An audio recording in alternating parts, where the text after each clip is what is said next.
Gamertag Radio presents E3 coverage. Hosts Danny Pena, Paris Lilly, and Peter Toledo are direct from the convention center floor.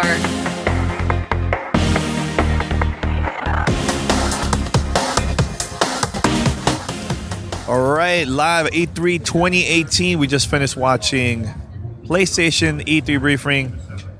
This is your host, Danny Pena, and also we got Paris Lilly here, man. What's up, Paris? Hey, what's going on, man? Can I just go ahead and kick it off? Yeah, go ahead. I did not think I was going to say this. Probably one of the most underwhelming PlayStation media briefings I've been to. And like I just said yesterday, best Microsoft one in 10 years. Might be one of the worst PlayStation ones in 10 years for me. I love Last of Us 2. Going to be a phenomenal game. But I don't think any of the other games showed very well. Very surprised. Because I freaking love Spider-Man. Can we say something about Death Stranding, please? I'm confused. Look, I'm confused. I don't know what's going on. Kojima was sitting behind me at the thing. I swear, if I had the stones, I would have turned around in the middle of the thing. I go, what is this? I don't understand anymore. I'm done. I don't understand. I don't know. I don't get it. For a half a second, I thought we were about to get actual gameplay. And then it cuts to another weirdo cutscene, and I was like, I'm done. I don't know. I think they're doing pretty bad with presenting the game to the masses. I think people buying more the game because of him, not because of the actual game. That's my point. If this was not Kojima, if this was you and Pete, people would be up in arms right now. Yeah. On what is this? I don't get it. And look, please, whoever is excited for this game, please tell us why. Tell me why. Why? Would be dying to know. I'm confused. Pete, do you understand the whole concept of the game? Because I'm still lost. Somebody wrote to me on Twitter, Danny, you're not supposed to know what it is. What? So I'm gonna buy something, not knowing what it is? No way. I'm not gonna do that. That's a waste. I think a lot of it is I don't want to say confusion, more so the unknown, right? You don't want, you want to go into something that you kind of you build familiarity with a title. Yeah. And so when you do something like that, you bring in the unknown, you pique the interest and the curiosity of the consumer, and I think that coupled with the legend that is Kojima-san, I think it draws in the people.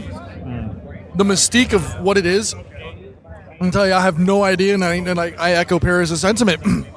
If I had the testicular fortitude, as one of those wrestler announcers used to say when I was a kid growing up, to go up and ask him, I would. And we were joking right before we got into the main tent. I don't even know if Kojima knows what he's doing at this point. I think it's almost like he's doing a pipe dream of production. I'm sure that there's a cohesive story somewhere. Yeah. What it is, I have no idea. As far as the game that resonated with me and I really, really enjoyed, I don't think you guys said anything about it. Ghost of Tsushima. Yo, that game looks fire, yo. Paris has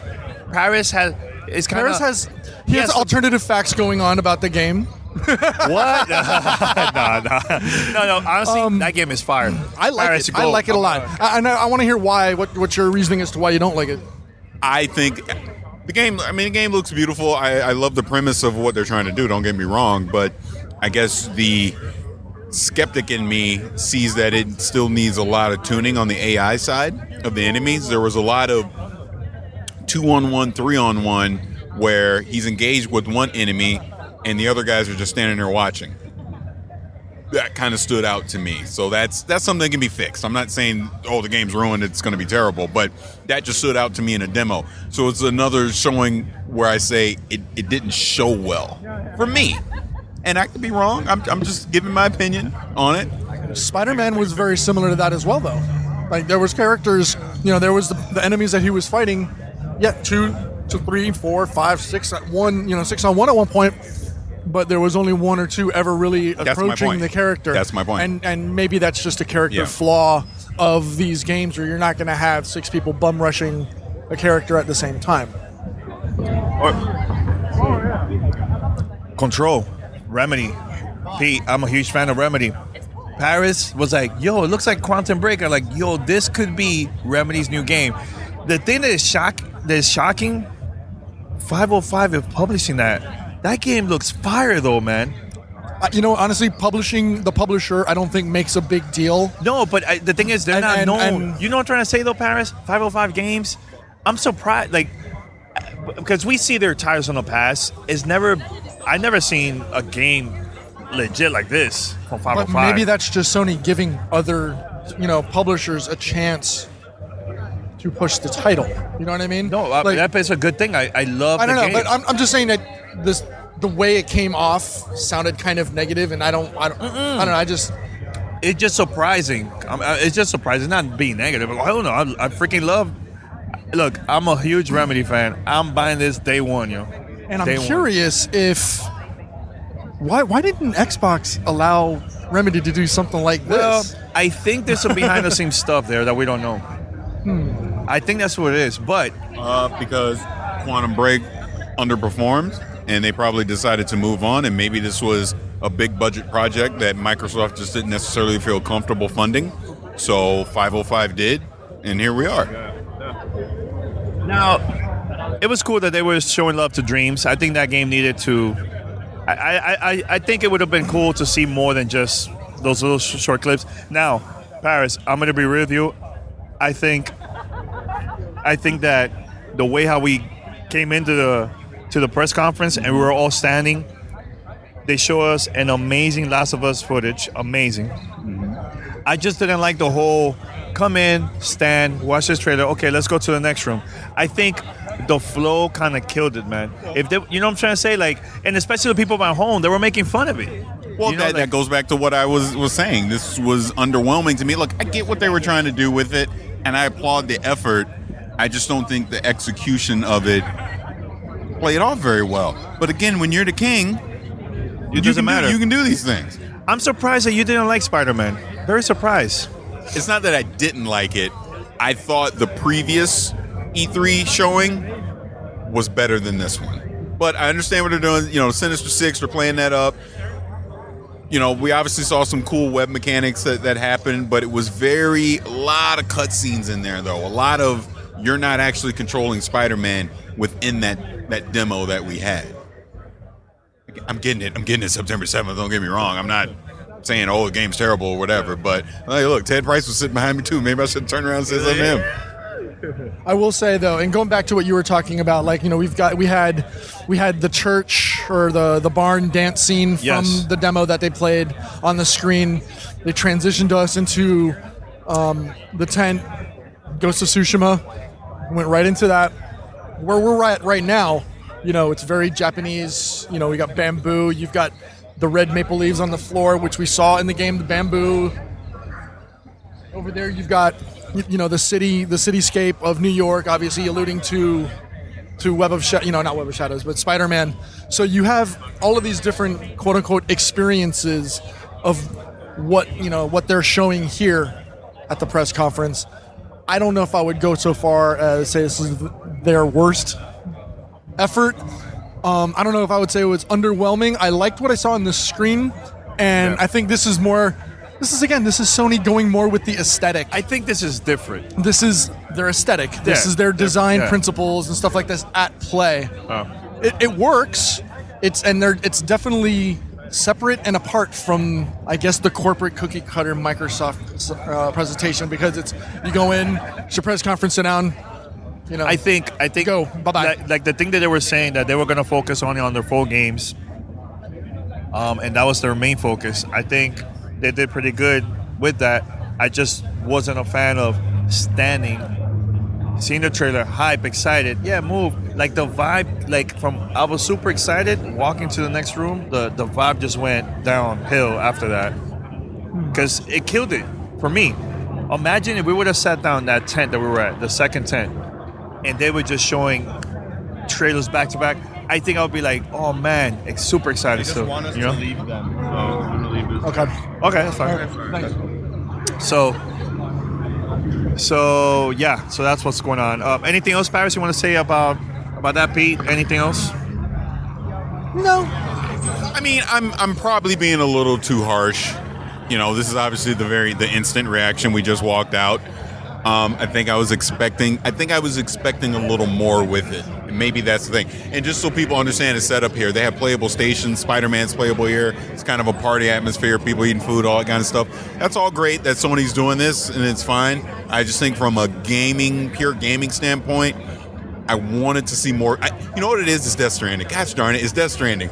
That kind of bummed me out because I just feel like this was the year we were actually going to get more information on it because they were saying we're focusing on these 4 games. And they really just did an extended trailer versus giving us an actual game demo. Do you know what Death Stranding is? No. As of right now, no. And that's my point. Clue. I don't think anyone that watched this briefing got any more information about Death Stranding than they did a year ago. Question. And that's kind of where I am. Going on to the other things that they showed, Resident Evil 2. I know Danny jumped out of his chair, basically started hooting and hollering. Fire. Why? I'm a fan of Resident Evil. Okay. I play all the even the bad ones. This one, Resident Evil 2 to me was my first Resident Evil. I played that first, the original one, and then I started playing 1 and then on. I'm excited because it looks different. It's the same story. But I want to see it like, okay, you know how the fans got super excited when they got to see Final Fantasy, the new remastered, whatever, years ago during the Sony PlayStation? Right. It's the same story, new type of experience, but it's just that we love the game so much that we'll go back and play it. I'll go back and play that, Resident Evil 2. Are you a fan of Resident Evil 2 or not? No? Okay.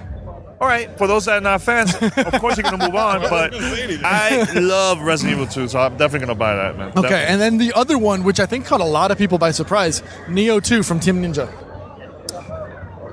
Looks good, not for me. Okay. Your thoughts? I mean, Neo, the original, caught me, and I think it caught a lot of people by surprise. It was not something, and it's starting to catch on with, and now as I'm looking around, obviously the Japanese, Asian culture and aesthetic, that coupled with, Ghost of Tsushima. I know, I'm starting to catch the vibe. I'm more hyped for Ghost of Tsushima than I am for Neo 2, but Neo 2 was, critically acclaimed. There was good reviews on it. So does it warrant a sequel? Why not? If there's fans that are looking forward to it, absolutely. Why not? Appease the fans. So was there any games that made you decide 2018 we go? All those games was 2019. Well, a lot of those were early, like January 2019 let's talk about launches. that, early 2019 is looking too much. If you're a multi-plat owner, it's going to be a very, very expensive last quarter, first quarter, going out of 2018, going into 2019. And the thing is, we have no, because they're telling everybody.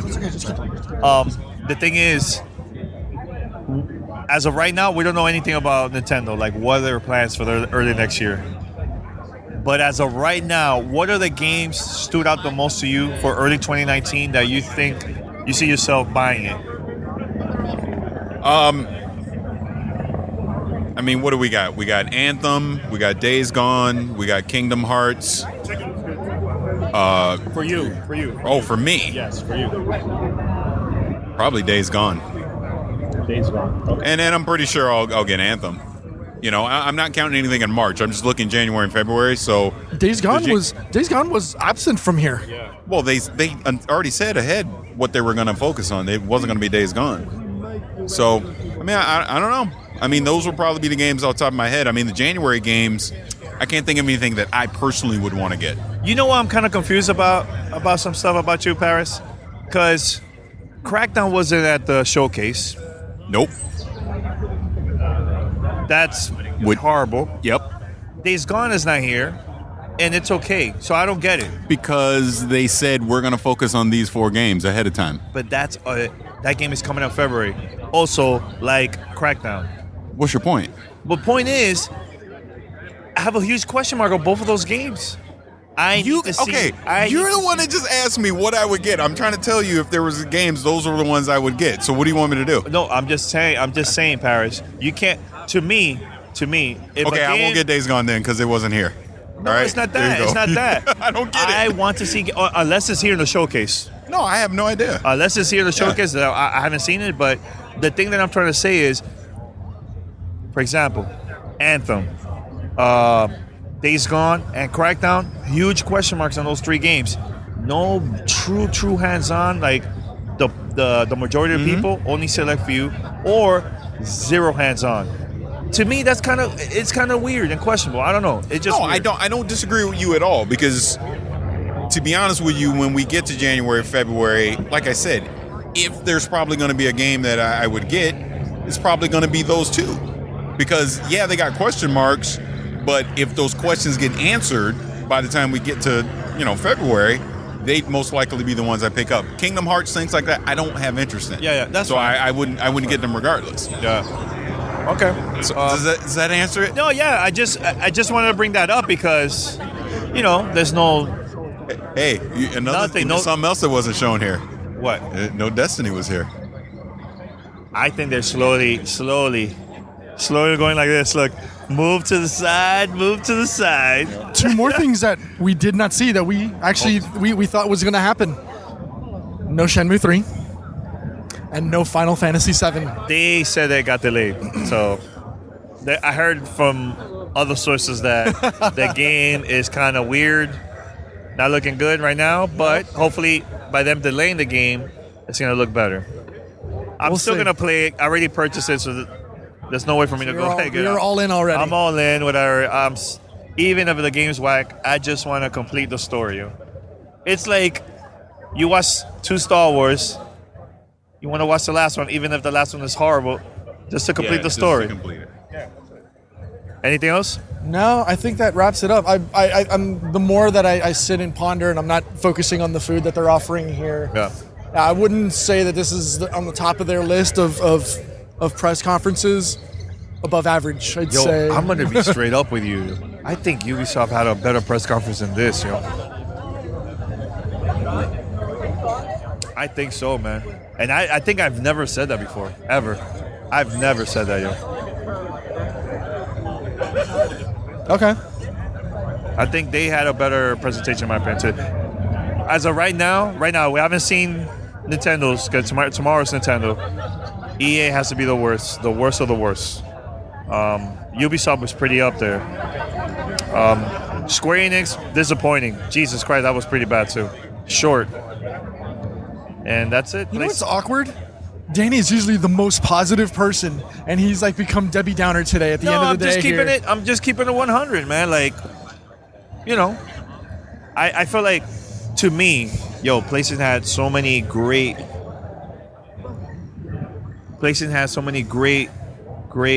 press conferences, and I think they're getting a little bit too comfortable, man. And I don't want to. That's the thing that I really don't like, man. Microsoft did the same thing, man. They got a little bit too comfortable and went downhill after that, man. That's all. All right. I guess I'm the only one talking here. I don't have a mic. So I can't Nothing else here. There you go. I mean, let's just wrap it up, because I don't think there's much else to say other than shorter than I expected. Because they're trying to do the whole party thing here tonight, but I don't know. It was, for me, it was underwhelming. It just was, and I don't think I've said that about PlayStation press conference in a while. Ever? I think ever. Yeah, I don't think I've said that. Well, I think maybe the old. That's what I mean. It's been a long time. Yeah. But after that, I think I have really I heard you said that. That's the first time. Cool. Look, appreciate the invite, PlayStation, bringing us out, but obviously I'm just going to be honest. Yeah. I love the setup. Going back to the beginning, Last of Us 2 looks very impressive. I cannot wait for that game to come out. Not convinced it's 2019. I'm still going to say 2020 most likely. Yeah. But I can't wait to play that. That's going to be good. Really good. And we know Naughty Dog knows how to do gameplay and story, so I'm really looking forward to it. If they announce that the game is 2019, I'll be super surprised. Wow. Yeah. So, all right. Until next time, we're out. Peace. Send us your feedback or questions. Give us a call at 786-273-7GTR. Email us at fanmail@gamertagradio.com or leave a message on speakpipe.com/gamertagradio.